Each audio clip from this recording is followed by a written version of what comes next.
Hello student, last lecture में solid state का introduction हो गया है, जिसमें सॉलिड के दो पार्ट क्रिस्टलाइन और एमोर्फस, उसका डिफरेंस हमने देखा था। उसके बाद जो क्रिस्टलाइन है उसके 4 कैटेगरी है: metallic crystal, ionic crystal, covalent crystal and molecular crystal. तो ये चारों कैटेगरी में हमें ज़्यादा फोकस अभी मेटालिक और आयोनिक क्रिस्टल में करना है। मतलब मेटालिक क्रिस्टल में जो पार्टिकल है उसकी अरेंजमेंट कैसे होगी, आयोनिक क्रिस्टल में कैसे होगी, तो उसको हमें पैकिंग के बेस पे थोड़ा समझना है। तो चैप्टर को मैंने डिवाइड किया है। तो पहले पार्ट 1 जो मैं ले रहा हूँ after introduction, that is a metallic crystal. तो मेटालिक क्रिस्टल हमें पढ़ना है तो आपको मेटल के ऊपर फोकस करना है, ठीक है। तो बेसिकली इतना तो सबका क्लियर होना चाहिए कि मैं मेटल की बात कर रहा हूं, okay. And we all know metal made up of atom, और आगे जाके ये जो एटम है वो 2 पार्ट में डिवाइड भी हो जाता है, लाइक कर्नल एंड इलेक्ट्रॉन, ठीक है। लेकिन अभी मैं एटम के बेस पे डिस्कशन करने जा रहा हूं, क्योंकि एटम का शेप स्फेरिकल होता है, कर्नल का भी स्फेरिकल ही होता है। तो बेसिकली हम एटम को फोकस करेंगे। मतलब एटम जो है that is like a sphere, okay. और सभी एटम की साइज सेम होती है। तो हम लोग एज्यूम क्या करेंगे कि हमारे पास सेम साइज के स्फीयर है। तो ये टॉपिक जो है उसको हम अलग तरीके से पढ़ेंगे। मतलब हम मेटल बनाएंगे एज अ मॉडल, तो उसके लिए हमें मार्केट से सेम साइज के बॉल लाने होंगे, लाइक मतलब स्फीयर लाने होंगे, और एक खाली बॉक्स भी हम लाएंगे। और उसके अंदर ये जो सेम साइज के स्फीयर है उसको हम डिफरेंट डिफरेंट कितनी पैटर्न में अरेंज कर सकते हैं, उस बेस पे ये टॉपिक को हम हैंडल करेंगे। तो बेसिकली देखा जाए तो सबसे पहले जो अरेंजमेंट होती है, फाइनल अरेंजमेंट जो होती है दैट इज 3D। लेकिन 3D आपको डायरेक्ट नहीं मिलेगा। तो सबसे पहले 1 डायमेंशन के बेस पे डिस्कशन होगा। 1 dimension it means line that is made up of point. उसके बाद आएगा 2 dimension that is a plane which is made up of different different lines. And finally we discuss about 3D that is made up of different plane, okay. तो उस base पे हम discussion करेंगे। तो सबसे पहले बात करेंगे हम 1 डायमेंशन के बारे में, ओके। तो सबसे पहले 1 डायमेंशन, 1 डायमेंशन का मीनिंग होता है that is the like line,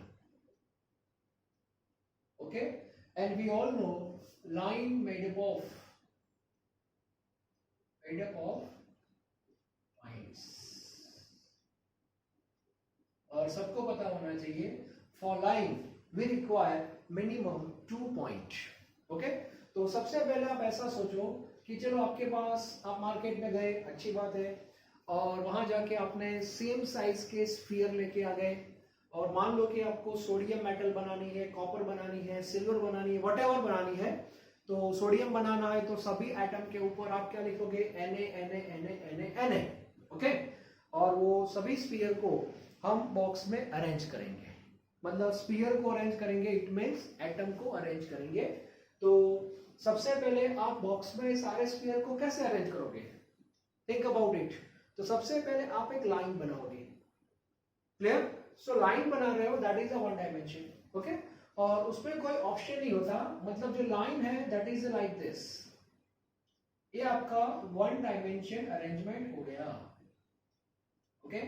and each atom represent point, each atom represent point. Line के लिए मिनिमम 2 पॉइंट ही चाहिए, लेकिन अभी मैंने ज्यादा स्फीयर आपके सामने रखे हैं। तो यहाँ पे फर्स्ट पॉइंट जो आएगा that is a pattern of point, pattern of points. For example A जो पॉइंट है दैट इज ए, तो सेकंड पॉइंट भी यही होगा, थर्ड भी होगा, all are equal point, okay. So pattern of point like this, A, clear. Now second point, that is new for you, and that is a coordination number. आप बोलोगे sir coordination number क्या है? Coordination number means single atom और कितने atom के साथ direct contact में होता है, मतलब टच में होना चाहिए, बीच में गैप नहीं होनी चाहिए. So in that case that number is known as coordination number, and for that we consider middle of the atom, या कोई भी ले सकते हो एक्सेप्ट बॉर्डर. तो मान लो कि मैंने ए एटम को सिलेक्ट किया, तो ये जो एटम है मुझे बताओ कितने एटम के कांटेक्ट में होता है? 2 एटम के कांटेक्ट में होता है, तो इसका कोऑर्डिनेशन नंबर जो होता है that is 2. So please remember in MCQ what is the coordination number in one dimension arrangement of atom और particle. So answer is 2. Is it clear? Good. अब इसके बाद थोड़ा आगे जाएंगे. वन डायमेंशन के बाद हम डिस्कस करेंगे 2 dimension. 2 dimension means what? That is plane. Yes, good. Okay, and plane made up of lines. Good. अब यहाँ पे 2 डायमेंशन में हमारे पास 2 ऑप्शन आता है एक्चुअली. तो 2 डायमेंशन में हमारे पास 2 ऑप्शन आएंगे. Both are very important. The first option, that is a square 2 dimension, square 2 dimension, okay, and the second one is hexagonal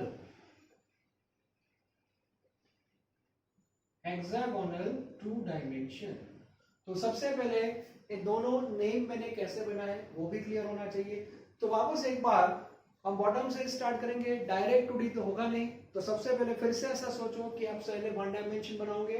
तो यहाँ पे हमारे पास 2 स्टूडेंट हैं, राम और श्याम, ऐसा मान लो.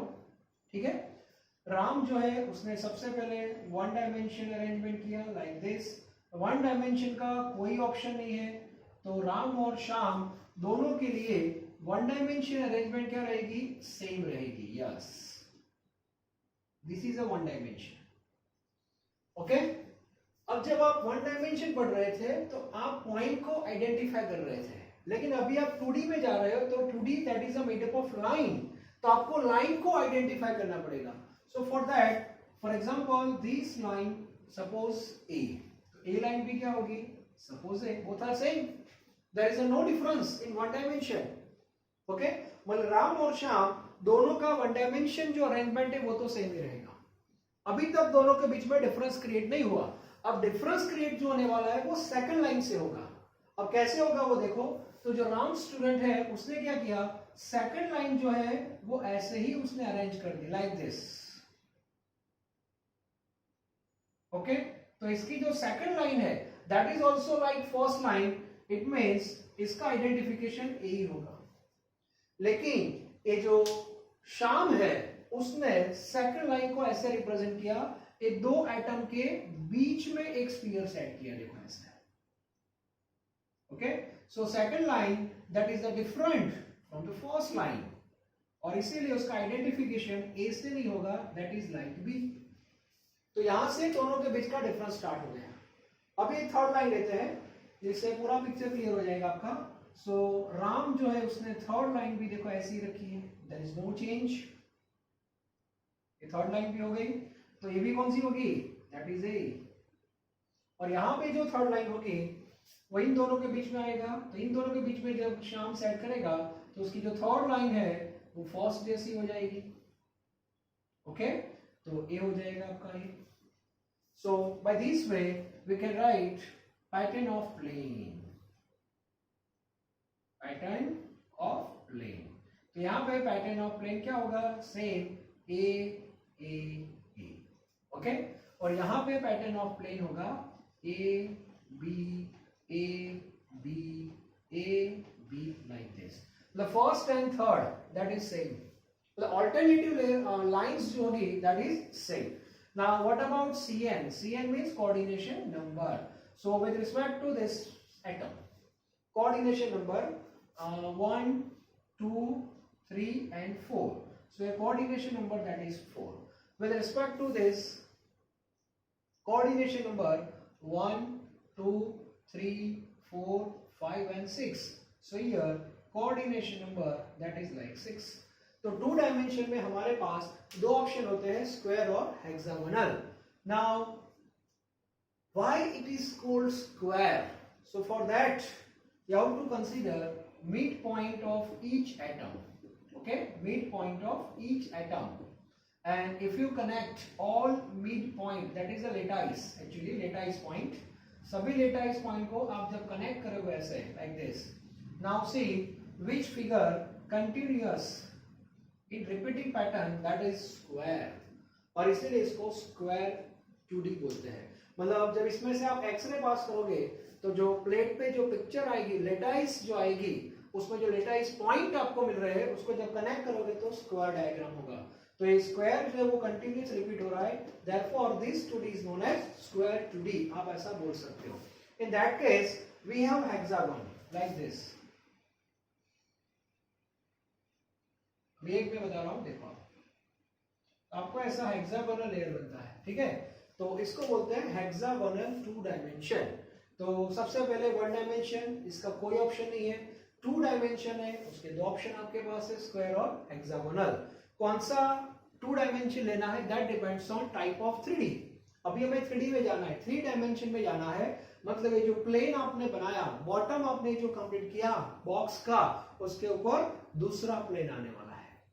अब दूसरा प्लेन कैसे रखना है, that depends on 2 dimension. 2 dimension that is like our foundation. तो बिल्डिंग कैसी बनानी है, that is decide by foundation. तो फाउंडेशन पहले से आपका क्लियर होना चाहिए. तो हमारे पास 3D की टोटल 14 अरेंजमेंट है, 1/4, सोचो 1/4 अरेंजमेंट है, और उस हिसाब से आपको 2 डायमेंशन चूज करना है. क्लियर? तो अब जो हम टॉपिक पढ़ने जा रहे हैं, that is a most important part, that is a 3 dimensional arrangement. तो टोटल 3 स्ट्रक्चर हमारे पास है, उसमें से मैं 4 आपको अभी बता रहा हूं. ठीक है, तो उसके लिए रेडी हो जाओ. कैसे हम पढ़ेंगे, ठीक है, अच्छी तरह.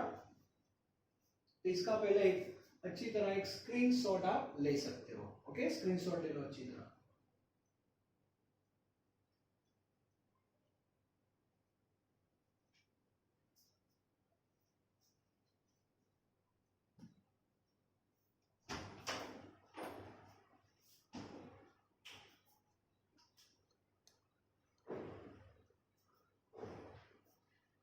स्क्रीनशॉट आराम से लेना.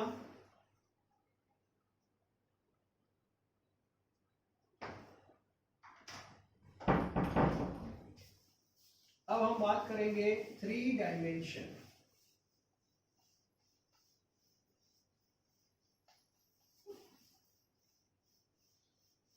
थ्री डायमेंशन में टोटल हमें 4 अरेंजमेंट पढ़नी है. ओके, तो आज का ये जो लेक्चर है उसमें 2 अरेंजमेंट मैं आपको बताने जा रहा हूं. Both are 3D. तो 3D में सबसे पहले जो हम डिस्कस करेंगे, that is a simple cubic packing. Basically हम क्रिस्टल बना रहे हैं, लेकिन क्रिस्टल का मॉडल आपको बनाना है. तो बेसिकली हम करते क्या है कि बॉक्स के अंदर ये सब एटम को अरेंज कर रहे हैं, दैट इज लाइक पैकिंग. और पैकिंग जब हो जाएगा, बॉक्स आपका परफेक्ट हो जाएगा, that is your complete 3 dimension arrangement. Okay, minimum 2 layer ही चाहिए, लेकिन हम पूरा बॉक्स से वो फिलअप करने वाले हैं, जिससे आपका कॉन्सेप्ट और ज्यादा क्लियर हो जाए. ओके, तो सबसे पहला हमारा जो पैकिंग है उसको बोलते हैं simple cubic packing. Simple cube नाम क्यों दिया वो भी आपको पता चल जाएगा. ओके, तो सबसे पहले अरेंजमेंट कैसी होगी, तो अगेन आई रिपीट, सबसे पहले 1 डायमेंशन. 1 डायमेंशन का कोई ऑप्शन नहीं है, मैंने आपको बताया. तो 1 डायमेंशन लाइक दिस.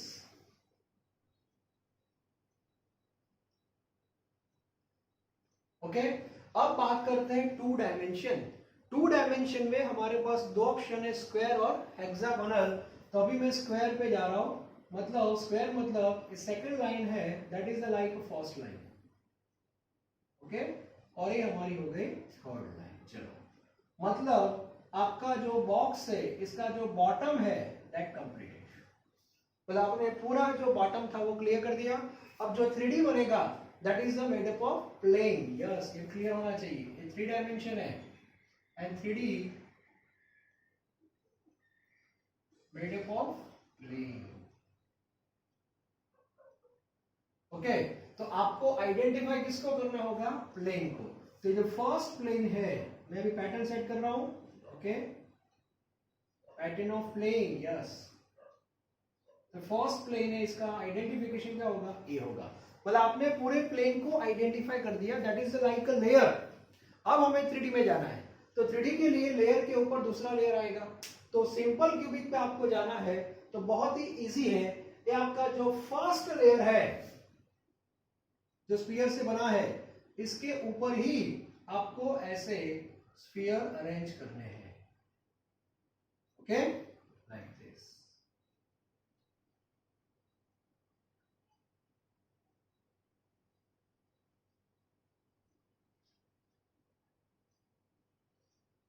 इसका मीनिंग हुआ कि जो सेकंड लेयर है दैट इज ऑल्सो लाइक ए।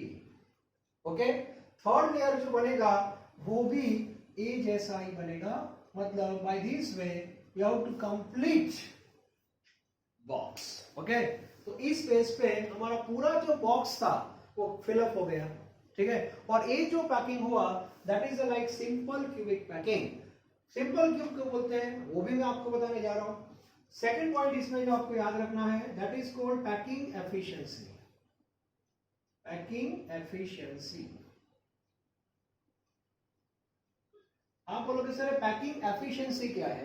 तो इनिशियली आपने नोट डाउन किया होगा पूरा बॉक्स है वो एम्प्टी था, that is totally empty. Okay, अब जैसे आपने स्फीयर से, एटम से पैकिंग किया, तो आपको क्या लगता है 100% स्पेस ऑक्यूपाई हो गई? No. If you done such type of packing, then only packing efficiency we have 52%. इसका मीनिंग क्या हुआ? 52% स्पेस ही ऑक्यूपाई हो रही है, स्टिल 48% स्पेस वैकेंट। तो स्टेबिलिटी के हिसाब से हम देखेंगे तो ये पैकिंग इतना फिजिबल नहीं हुआ रिगार्डिंग स्टेबिलिटी। ओके, फिर भी पढ़ना तो पड़ेगा। बाद में बात करेंगे coordination number CN। So for coordination number you have to consider middle layer. तो सारे लेयर सेम है, तो इसको भी आप मिडल लेयर ले सकते हो। So with respect to this atom coordination number, तो सेम प्लेन के 4 स्फीयर आपके सामने आ जाएंगे। 3D में सोचो, थोड़ा दिमाग को जोर देना पड़ेगा 3 डायमेंशन में जाने के लिए। तो आपके सामने जो लेयर है वो सेंट्रल लेयर है ऐसा मान लो, बीच का लेयर ऐसा है ऐसा मान लो। ठीक है, तो उसके लेयर के 4 तो आ गए, एक स्फीयर इधर होगा और एक ऐसे पीछे होगा। क्लियर? तो कोऑर्डिनेशन नंबर जो आपको मिलेगा दैट इज 6। तो यहां पे कोऑर्डिनेशन नंबर आएगा 6 आएगा। ओके, इसके बाद दूसरे 2-3 पॉइंट मैं आपको बता दूं। अब आप इसमें से एक्सरे पास करोगे, एक्सरे, तो आपके सामने एक पूरा पिक्चर आ जाएगा दैट इज लेटाइस। आपको एक लेटाइस मिलेगा और ये जो लेटाइस है उसमें पॉइंट्स आएंगे और वो पॉइंट को आपको कनेक्ट करना है 3D में। और एक पॉइंट को जब आप कनेक्ट करते हो तो आपके सामने जो 3D फिगर आती है that is continuously repeating figure, that is simple cube. तो सिंपल क्यूब कैसे बनाते हैं सबको क्लियर होना चाहिए। तो ये आपका सिंपल क्यूब हो जाएगा लाइक दिस। और जो लेटाइस पॉइंट है, पॉइंट मतलब जो एटम को रिप्रेजेंट करते हैं, वो आपको कहां पे मिलेंगे? ये सिंपल क्यूब हो गया। तो एक्चुअली जो लेटाइस पॉइंट है वो यहां पे मिलता है 1 2 3 4 5 6 7 and 8 and this diagram is known as unit cell। इसको यूनिट सेल बोलते हैं। तो इसका यूनिट सेल आप देख सकते हो that is like simple cube. मतलब हमारा क्लासरूम आप ले लो, स्कूल का क्लासरूम, कहीं पर भी आप पढ़ते हो उसका क्लासरूम ले सकते हो। आपके हाउस, आपका घर है उसका एक कोई भी रूम ले लो and think about that is a simple cube. ठीक है, मान लो कि आप जहां स्कूल में पढ़ते हो फॉर एग्जांपल, तो वो सिंपल क्यूब है, वो क्लासरूम है वो। और थोड़े टाइम के लिए आप इमेजिन करो कि आपका ये जो स्कूल का बिल्डिंग है उसके सारे क्लासरूम सिंपल क्यूब टाइप के हैं। सारे क्लासरूम मतलब सिंपल क्यूब के ऊपर भी क्या होगा?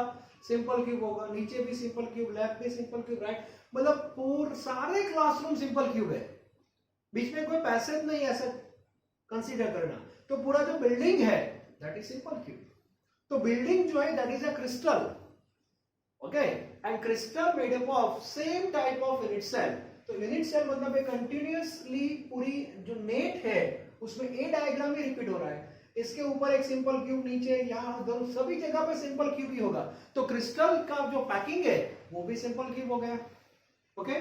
तो एक यूनिट सेल क्लियर होना चाहिए। दूसरी बात, एक क्यूब जो होता है उसकी कुछ कैरेक्टरिस्टिक्स मैं आपको बता दूं। क्यूब जो होता है, क्यूब के पास नॉर्मली क्या होते हैं, कॉर्नर। कितने कॉर्नर्स होते हैं क्यूब में, सिंपल क्यूब में कितने कॉर्नर्स होते हैं? सो कॉर्नर दैट इज 8। किसी को डाउट है इसमें? नो। कॉर्नर्स 8, ऊपर 8 4 और नीचे 4 आपके सामने दिखाई दे रहे हैं, ओके। उसके बाद एक क्यूब जो होता है उसके अंदर फेस होते हैं, फेस, ओके। फेस मतलब साइड पूरी।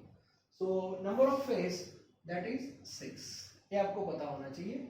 और एज, दो फेस को जो जोड़ता है, जो line like this, that is edge. जैसे यहाँ पे इसको एज बोलते हैं, ठीक है, इसको भी एज बोलते हैं।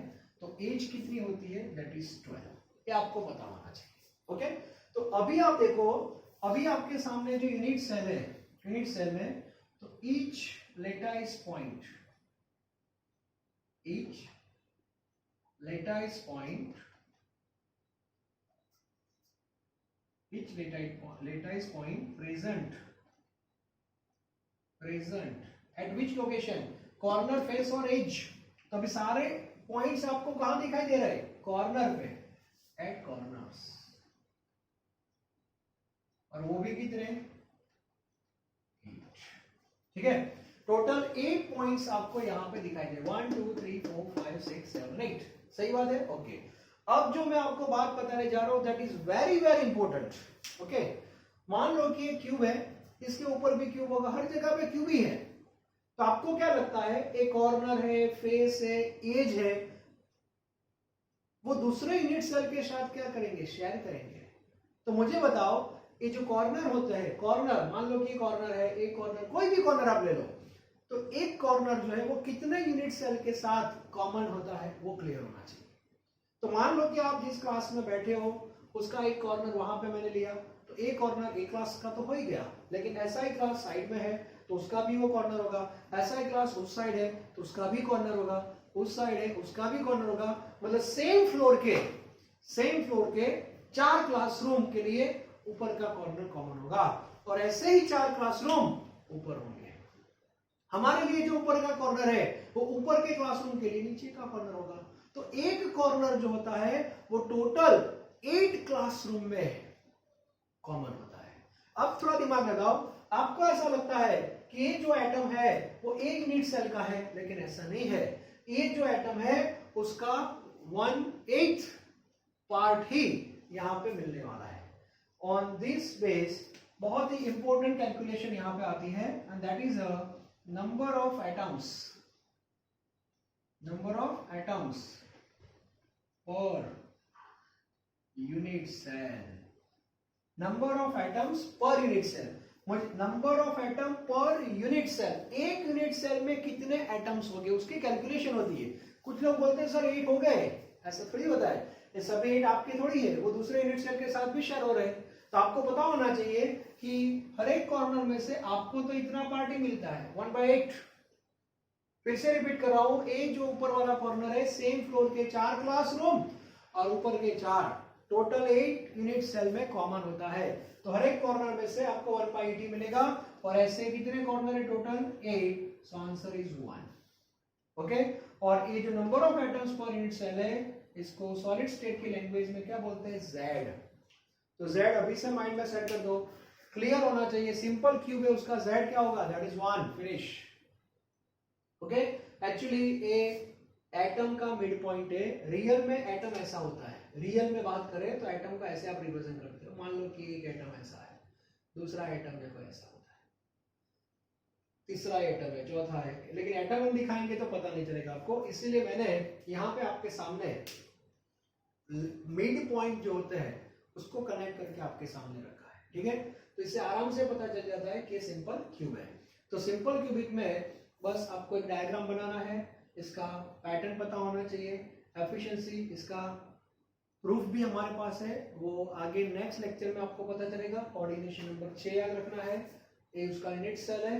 ओके, एक क्यूब जो होता है उसकी कैरेक्टरिस्टिक्स है कॉर्नर, फेस और एज, लेकिन अभी हमारे सारे लेटाइस पॉइंट जो है यहाँ पे वो कॉर्नर पे ही है, तो टोटल लेटाइस पॉइंट आपको 8 दिखाई दे रहा है, लेकिन number of atom per unit cell कितना होगा, ओनली 1 ही होगा।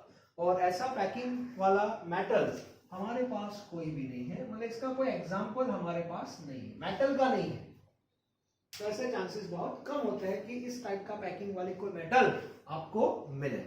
अब इसको थोड़ा मॉडल के फॉर्म में हमको देखना है, तो ऐसा थोड़ा देख सकते हैं। मैंने बॉक्स में से 8 एटम वाला पार्ट निकाला, लाइक दिस। देखो ये 4 स्फीयर है, नीचे वाले 1 2 3 और 4, और इसके ऊपर है दूसरे 4 में। क्लियर? अब थोड़ा मतलब ये बॉक्स में से निकाला मैंने, रिपीटिंग पार्ट है, यहाँ भी एटम है, यहाँ भी एटम, नीचे भी एटम, हर जगह पे एटम एटम ही है, लेकिन हमें एक ऐसा पोर्शन ढूंढना है जो कंटिन्यूअस रिपीट होता है और वो 3 डायमेंशन में होना चाहिए, और 3D के लिए मिनिमम 2 लेयर तो चाहिए आपके पास। तो मैंने 2 लेयर सिलेक्ट किए हैं, एक लेयर के 4 स्फीयर और उसके ऊपर के 4 और 8 हो गए कि नहीं। अब दोनों आंखों से आप देखो, दोनों आंखों से थोड़ा इमेजिंग करो, ये डायग्राम आपके सामने है, हर एक एटम का मिड पॉइंट सोचो और इसको कनेक्ट कर दो, तो आपके सामने एक सिंपल क्यूब मिल जाएगा। क्लियर? तो ये सिंपल क्यूब है, बहुत इजी है, तो ये क्लियर होना चाहिए। लेकिन हमें सेटिस्फेक्शन नहीं हुआ, क्यों नहीं हुआ? Because of efficiency, just only 52%, hardly 50% ही हुआ, मतलब अभी भी 50% जगह वैकेंट है, तो ऐसा पैकिंग एक्चुअली फिजिबल नहीं है, मतलब ऐसा कोई क्रिस्टल होगा तो वो स्टेबिलिटी उसकी कम होगी, तो हमें इसमें कोई इंटरेस्ट नहीं है। तो हमारे पास और भी ऑप्शंस है, तो अब हम क्या करने जा रहे हैं, तो अब हम सारे बॉक्स में जो भी एटम आपने अरेंज किए हैं उसको अंदर से बाहर निकाल देते हैं। ठीक है, चलो बाहर निकाल दिया, अब कुछ और सोचते हैं।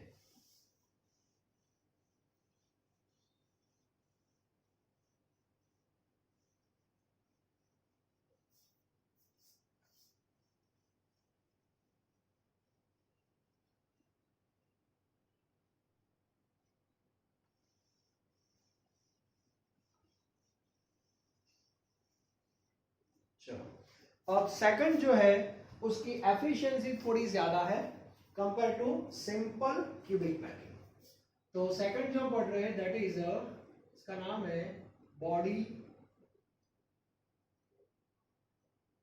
Centred, body centred cubic packing, short में इसको BCC भी आप बोल सकते हो, BCC पैकिंग।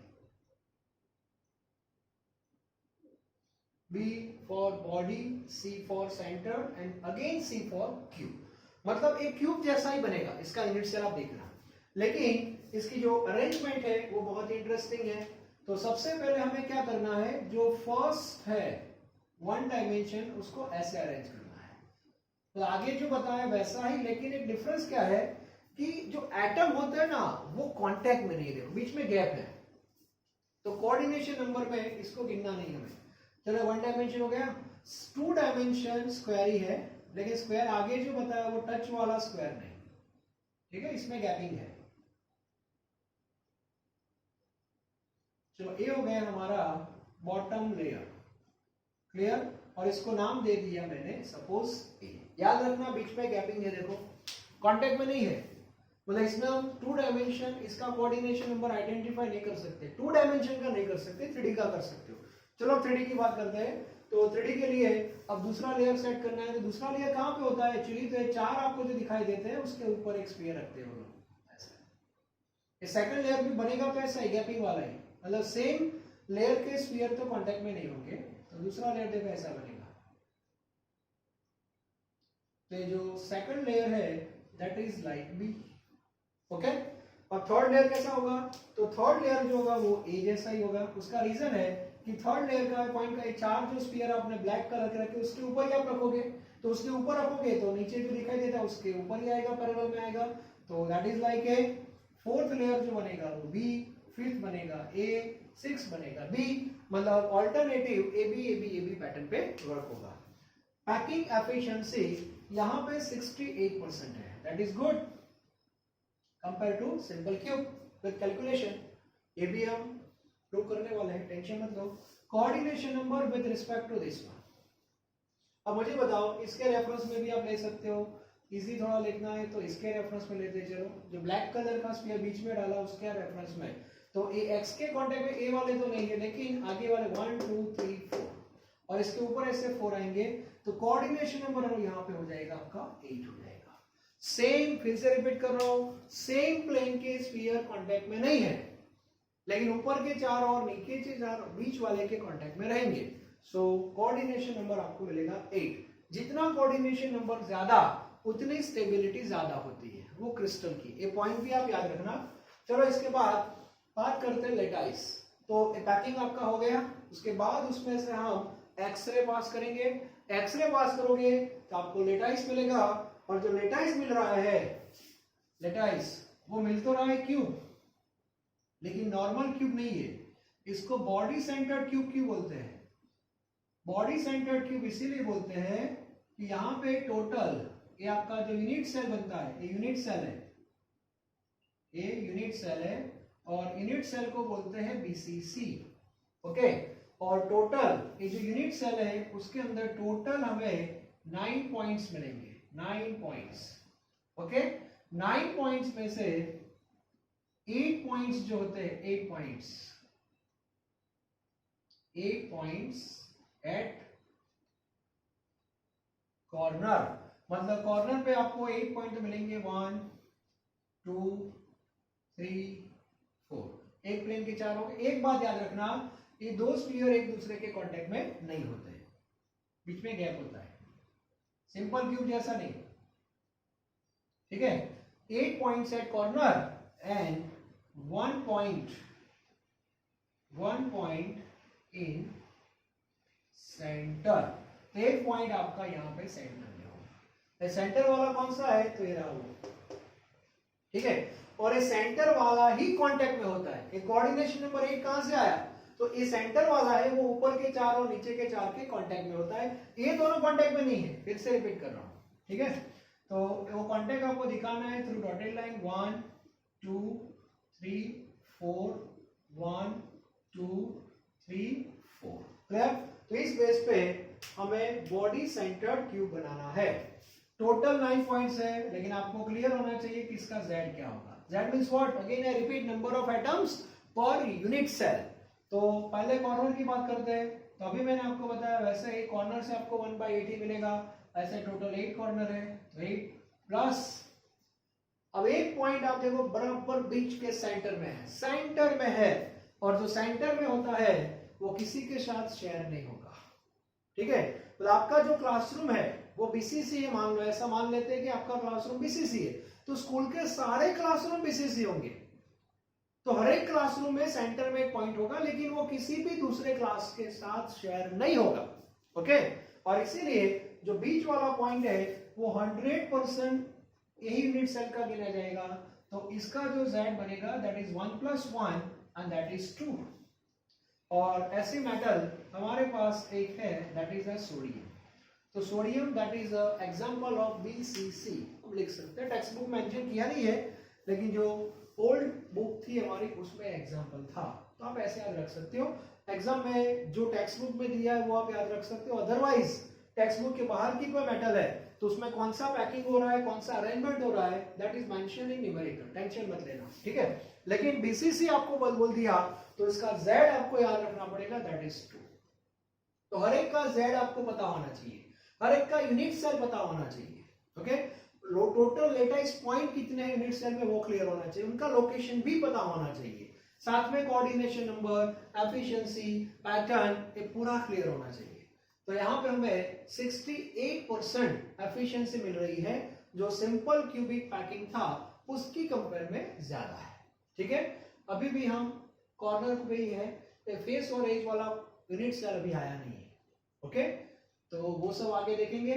तो आज का जो लेक्चर था उसमें मैंने 2 3D आपको बताए, एक सिंपल क्यूबिक वाला और एक body centred cubic packing. Next lecture में हम एक स्टेप और जाने वाले हैं, फिर से इस सारे स्फीयर को बॉक्स में से बाहर निकालेंगे और उसमें से कुछ नया सोचेंगे। अभी आपने जो स्क्वायर 2D यूज किया है, अभी वो हेक्सागोनल तो किया नहीं है, तो हेक्सागोनल के लिए आपको नेक्स्ट लेक्चर तक वेट करना है। और इसका यूनिट सर आपको इमेजिन करना है तो आप ऐसे कर सकते हो। मेरे पास अभी परफेक्ट बीसीसी का मॉडल नहीं है, लेकिन थोड़े टाइम के लिए इसको ही बना देता हूं। ये 1 2 3 4 ये 4 है, लेकिन याद रखना ये चारों एक दूसरे के कांटेक्ट में नहीं है, एक्चुअली यहाँ बीच में गैपिंग होता है, लेकिन अभी मेरे पास वो मॉडल नहीं है। तो 4 स्फीयर आ गए, बीच में गैपिंग है, याद रखना। अब बीच वाला स्फीयर मान लो कि ये रहा, तो उसको मैंने यहाँ पे रख दिया, क्लियर। और इसके ऊपर वो गैपिंग वाला और 4 हो गया। So this is a BCC, मतलब 4 के ऊपर एक सिंगल आएगा, इसके ऊपर 4 आएंगे, मतलब पूरा पैकिंग ही ऐसा रहेगा। तो इसमें से मैंने इतना पोर्शन निकाला, that is a repeating portion, okay, and that is unit cell. तो बेसिकली हमें यूनिट सेल ही क्लियर करना है, तो क्रिस्टल का डिटेल अपने आप मिल जाता है, जैसा यूनिट सेल वैसा क्रिस्टल। जैसे बायोलॉजी में आप एक सेल पढ़ते हो, मतलब सारे सेल आ गए, एक पर्टिकुलर पार्ट का सेल पढ़ते हो तो वो पार्ट में सारे सेल सेम ही होंगे ना। तो क्रिस्टल में भी ऐसा ही है, जो कंटिन्यूअस पोर्शन है उसको बोलते हैं यूनिट सेल बोलते हैं। तो यूनिट सेल के बारे में आपको पता होना चाहिए, ठीक है। तो आज का लेक्चर यहाँ पे कंप्लीट हो रहा है। नेक्स्ट लेक्चर में और 2 3D मुझे आपको पढ़ाने हैं, जिसमें आप देखना ये जो एफिशिएंसी है वो 68% से भी ज्यादा रहेगी, ओके। तो नेक्स्ट लेक्चर में हम वो देखेंगे, और इसको क्लोजेस्ट पैकिंग भी आप बोल सकते हो, क्लोज्ड पैकिंग या तो क्लोजेस्ट पैकिंग भी हम बोल सकते हैं। Thank you very much.